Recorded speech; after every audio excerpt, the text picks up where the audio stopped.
Hello, everybody, and we are live. Welcome back to yet another episode of the Growth Invitation, where I am committed to bringing you powerful females from all around the world to share their stories of challenges and growth as an invitation and aspiration for you all, so that you know, whatever you are, wherever you're experiencing, wherever your starting point is, you can always choose to grow and manifest your future.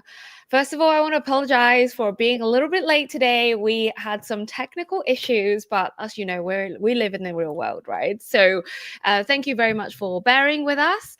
And, today I'm really excited to have an amazing woman coming to join us today. And this amazing woman is Annmarie Waite. Hello, Annmarie. Hi, Janet. I am so delighted to be here. Thank you for this amazing opportunity. You are so welcome. So Anne-Marie is an incredible woman that I have met as part of my course that I did last year, the certification with Lisa Nichols.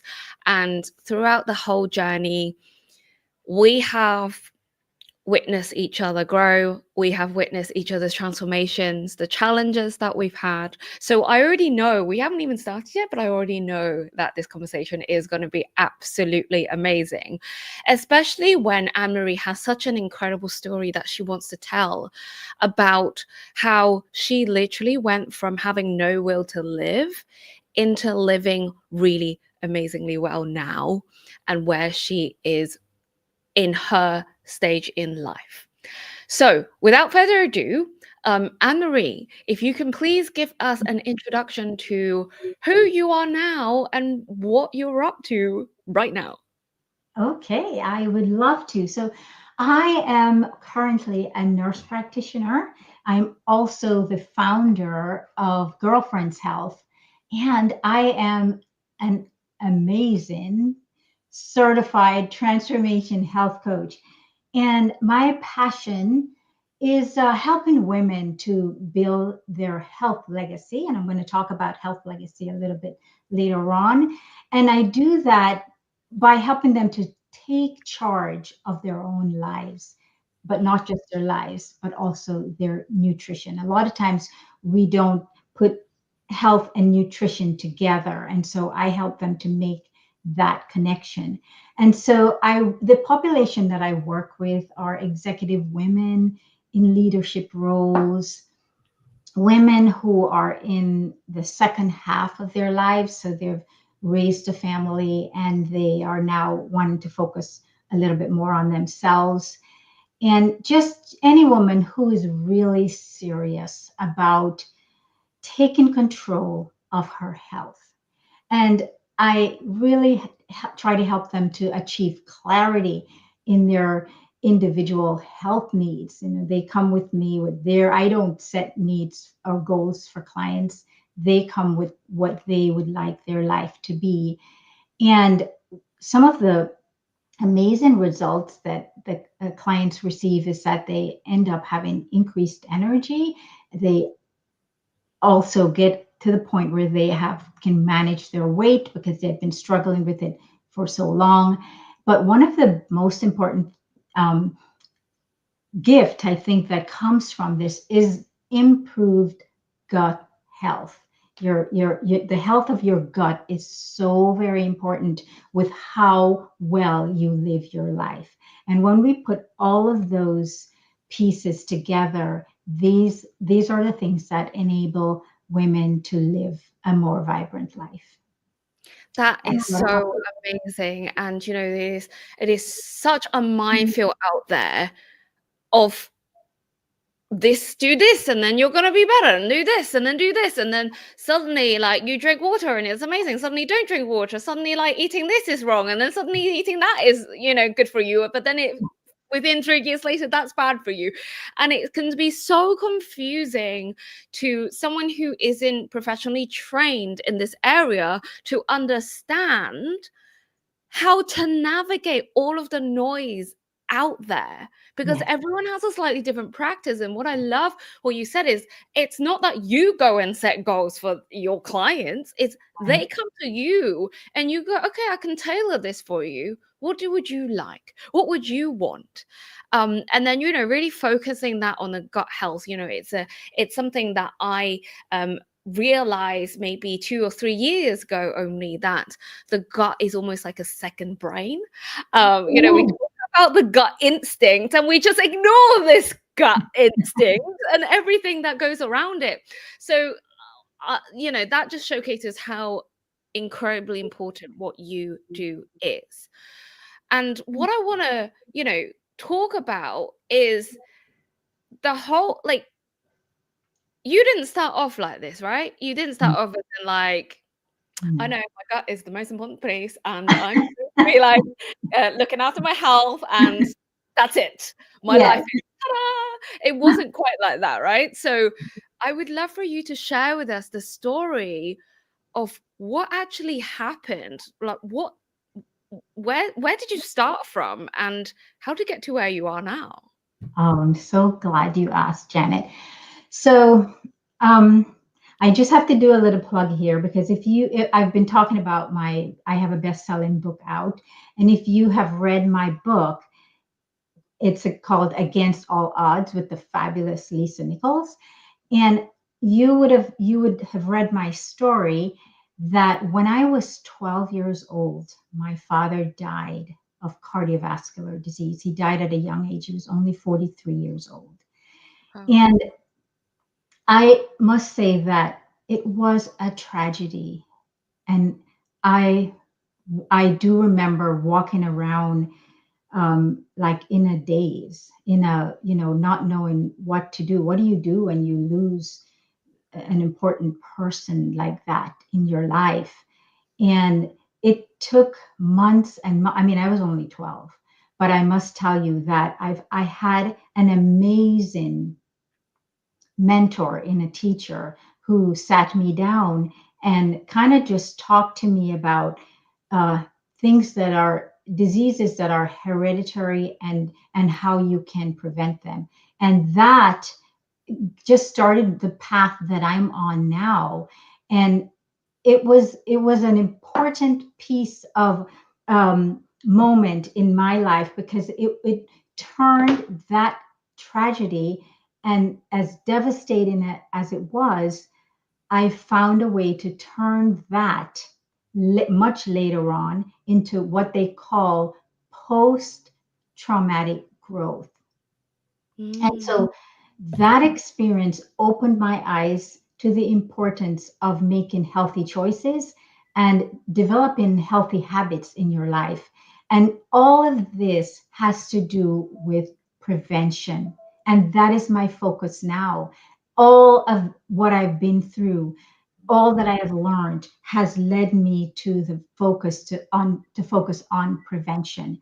And so the question that I ask all of my clients is, what steps can we take to live well and to prevent any health conditions that we may have, and or even lessen the impacts, if you have anything that's going on with you, what can we do to lessen the impact? And so even though the passing of my father was such a difficult time in my life, it also led to another difficult chapter, in that because my father died so young, I was an arranged marriage at Oh, 16. wow. Yes. And, at the time, it felt like a hardship. That marriage was it. I'm not going to lie. It was a hard time. It was very difficult. But as I've gone through it, I'm now out of it, obviously. And as I look back on it, I learned some great tools on healing, because that my journey has always been about healing.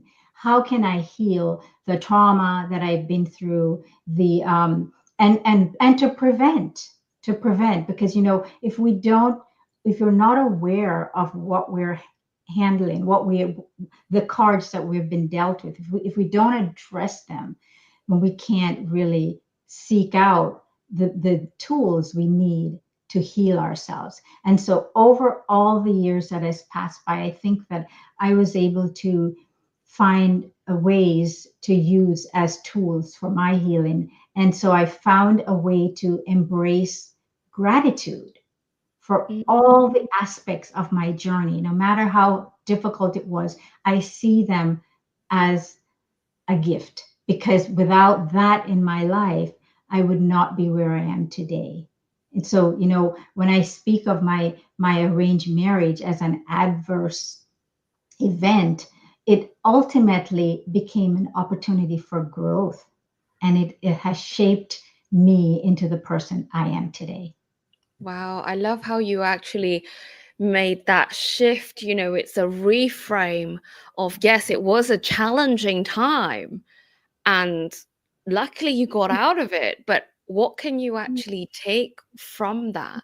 So I want to kind of deep dive into that part of your life, about when you were when your father passed away and when you were put in that arranged marriage, what was actually going through your head?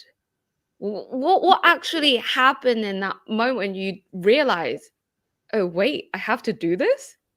Yeah, yeah. Do you know, Jeanette, I must say that between 12 and 16, it was a truly, truly, um, I was an amazingly, my insights were just unbelievable, because I knew that I did not want to take the same path at 12 years old. I knew that I didn't want to take the same path as my dad did. And I started working out at 12. I started, looking at my diet. And I tell you, I had a mentor and a teacher who, I was meeting with, and she really helped me to put a plan together. But between those years, I was able to make decisions that a lot of 12-year-olds don't normally have to, take on themselves. But of course, I was then thrown into this marriage that just, I felt like it just robbed me of my teenage years, because I wasn't a teenager anymore. I was instantly an adult who had to think about her husband and her life. And, it just, up to this day, I honestly feel like those teenage years just went away. And you don't, it's not something you get back. But I want to say that one of the blessings that came out of my marriage was that I had two amazing, wonderful children, Mm, and they taught me self selfless love. They taught me how to be unselfish, and that I couldn't be a victim. I couldn't play that role with them, because I knew that I had to take care of them. I knew that I had to live my life in a way that it was in the best for them and for myself. And mm, so, because I was married at such a young age, I feel as if I grew up with my kids. wow. And so I have a daughter and a son, and my daughter is the youngest one. And we really grew up together. And I I just admire the relationship that we had. And when I was able to leave that marriage, I I went back to school and I became a nurse. And it was through my relationship with my daughter that I was able to make a connection to how health is related to your the bond that you has with your mother. I didn't understand it quite fully yet, but as I went on, I became a nurse, and then I went on and became a nurse practitioner.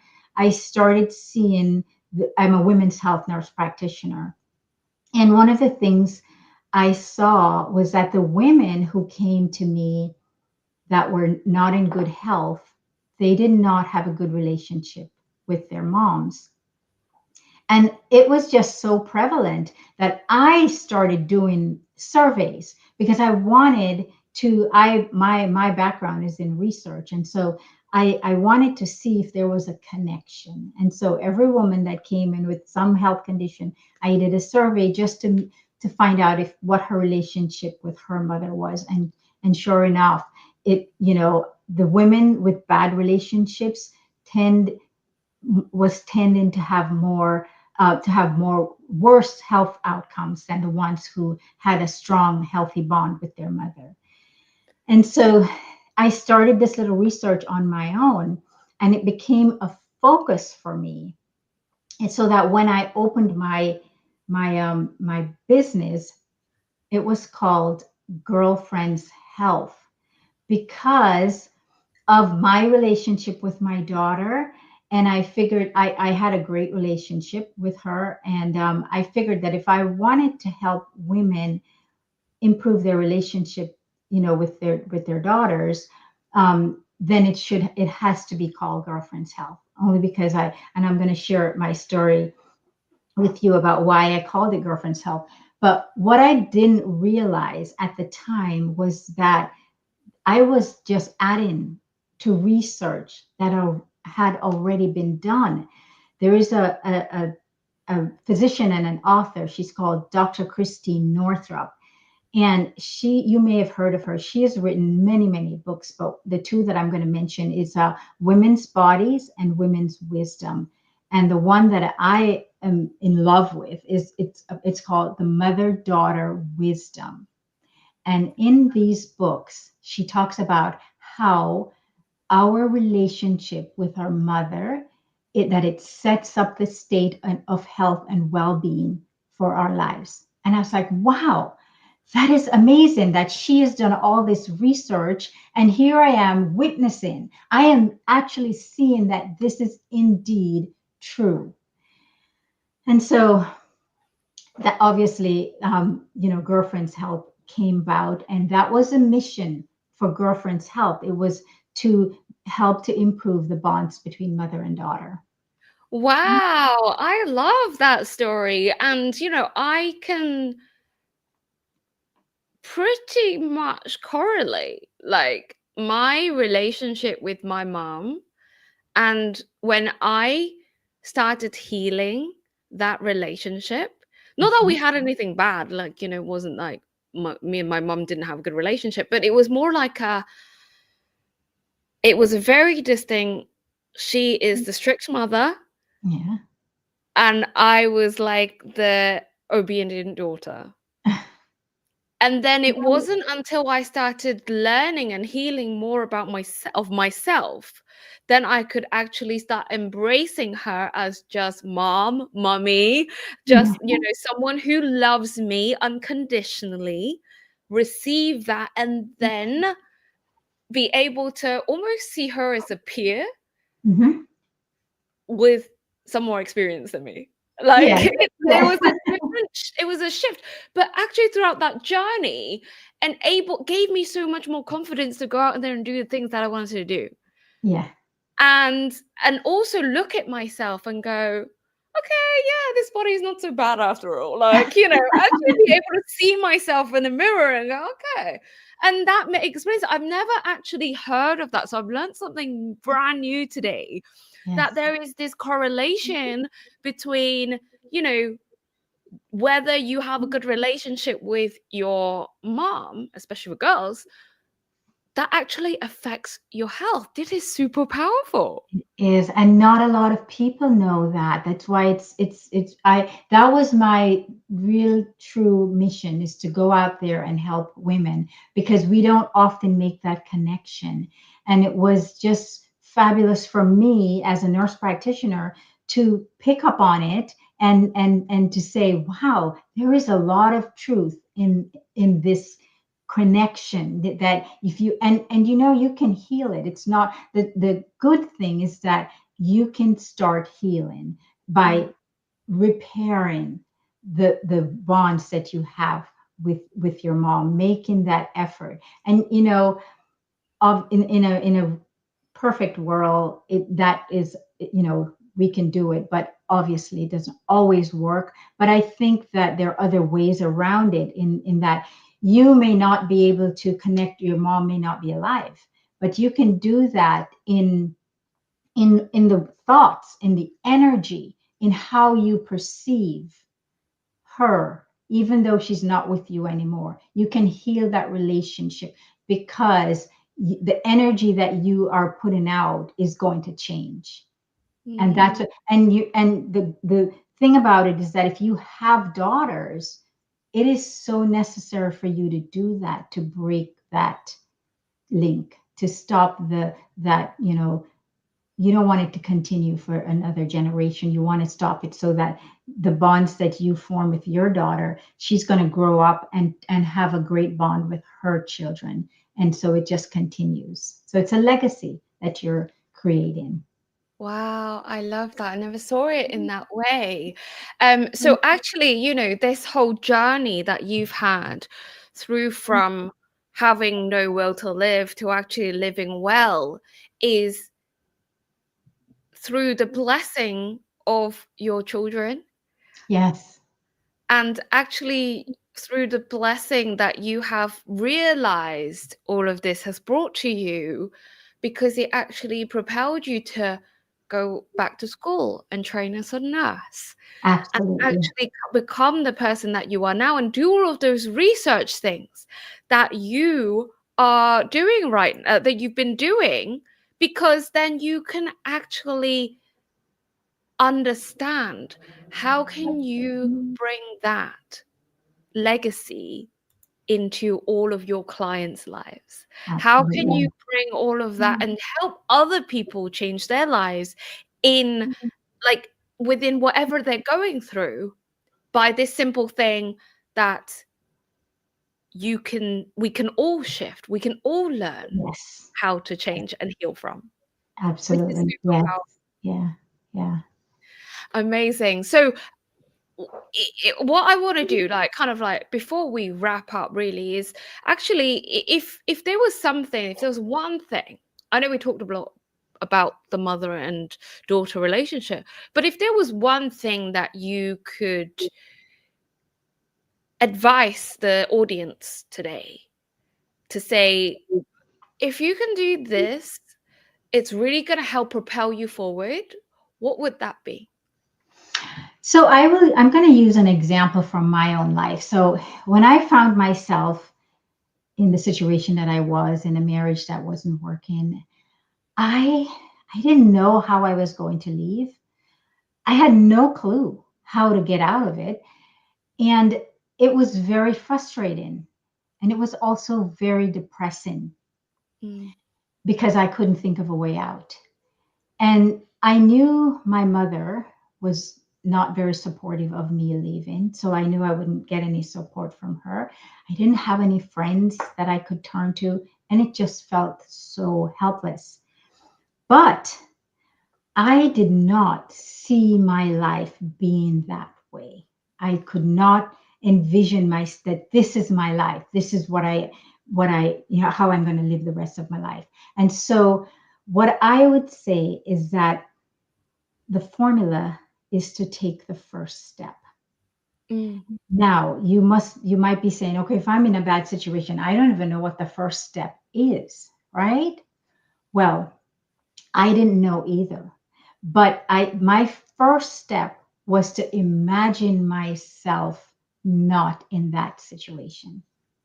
wow. Because I think that if every day you get up and you see yourself in that situation, you're trapped. But if you can create a different reality, a different vision for yourself, then your mind starts working. And because I did that, I put myself into therapy. And it was the therapist who helped me to come up with a plan on how to leave. So that was my first step.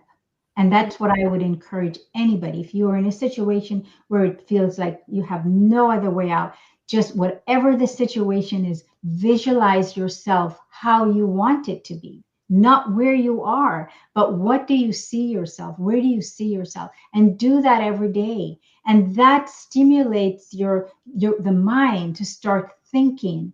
And the universe meets you where you are. If we're in this position where we can't see ourselves any differently, then the universe can't reach us. But when we start reaching out with, oh, I imagine myself and doing this and doing, then we're saying to the universe, these are the things I want in my life. And so you just have to take the first step. And I shared that because I want everyone to know that the first step is not a grandiose thing. It's not a difficult thing. It's a small little step. And it's also one of the things, our friend Lisa Nichols, she talks about small hinges swing big doors. And Yes. I love that saying because I use it with my clients all the time, because a lot of times they come to me and they're expecting me to give them this huge list of things to do. And I give them one simple step. And they're like, that's it. And the difference that it makes is just truly amazing. So if we can just build one little step, take one little step at a time and keep building on that foundation, then that will impact every aspect of our lives. Wow, that is so powerful. I actually, I'm going to admit, I forgot that Lisa said that. I'm going to start quoting that now. Because, when you were talking, I just remembered, I had to quickly Google it, but I remembered this quote from Bob Proctor. If you can see it in your mind, you Yes. can hold it in your hand. Yes. Like, imagine, and we always think that the next step has to be, I've now become a millionaire. Like, that's my Right. next, Right. or like, I've now become the most popular, but I've now become like, no, it's like that, you know, overnight success took one day and, 5 years or 10 years before that. Right. Right. And that type of overnight success. So that is really powerful as a one thing. Yes. Just the one tiniest One step. step, whatever it is that comes into your mind, just do that one Yeah. thing. Yes. Absolutely. Amazing. I love that. So Annmarie, before we officially wrap up, I know that something really, really exciting is coming along the pipeline later on this week for you. So I would love for you to actually share with the audience what that is. What are you working on now and what's happening this week? Yes, yes. I am so thrilled to announce that I have a new book coming out. It's called Illuminate Your Legacy, and it's going to be released this Thursday on the 20th. It's a book that is designed to empower you to take control of your future. And it also helps you to put in perspective the things that matters most. And it helps you to create a lasting impact for generations to come. I'm all about breaking that cycle. We if we're going to leave a legacy, we want to know how to do it. And when we talk about legacy, people tend to think of financial assets, and that's not. There's much more to legacy than that. And so my part in the book is just talking about how do we leave a legacy of health so that our children and the generation after us and our communities can see and can benefit from that legacy of health that we have created. So I hope that when it comes out on Thursday, there will be an opportunity to get it digitally, and then you'd be able to buy it on Amazon as well. So stay tuned. It's going to be on my website and it's going to be on my Instagram account. So I'm excited for that. Thank you for letting me share that to the audience. Of course, I'm super excited for this. And for those of you who want to connect with Annmarie, please connect with her on Facebook. She's very active there. Or, of course, I'll put all of the other links as well in the comments after we've gone, after Close Alive. And just Annmarie is sitting on a wealth of knowledge about health. So if you are someone who is navigating through all of this, going, what is going on? What do I do with myself? Annmarie is absolutely the woman that you want to be in contact with. And to learn how to actually start shifting your legacy so that you can break that generational trauma, the generational cycle, so you never ever have to pass it on to anyone else down the line ever again. How incredible is that? Thanks Oh, so much. I'm so excited for the book. I'm definitely going to be looking out for it. It's coming out on The Thursday, right? 20th, yes, yes. Yes, Thursday. Remember that date, Thursday, 20th. There's a lot of things happening on a Thursday, actually. With it being, and I actually found this out earlier. Thursday is the 20th of March. It's International Day of Of Happiness. happiness, yes, yes, it definitely is. I also have a happiness workshop. So if you want to know more about that, it's on my website. Make sure you connect with Yes. Annmarie. So, that is our time up for today. But before we close, I would love to hear from you in the audience, whether you're watching it live or whether you're watching the replay. What are your thoughts about this episode? Are you in a similar situation that Annmarie was in, or maybe you have something that you really resonated with? What were the nuggets that you actually got from today? What's the one thing that you can take away from Anne-Marie's story and her knowledge that you can start implementing? Because remember, as she mentioned, it is literally this one thing and one next step. And then that you will start transforming your life to the way that you want it to be. And with that, we're going to close for today. Thank you so, so much once again, Annmarie, for coming on to share with us your stories. We've heard a lot, of all of the things that have happened, but to see you and witness you actually sitting here, smiling away and sharing your story and living such an incredible life is just so inspirational. So thank you so much for your time today. Thank you so much, Janet. I really appreciate this opportunity. And thank you for what you're doing as well, creating this outlet for women to share their stories. So needed. And I appreciate you a lot.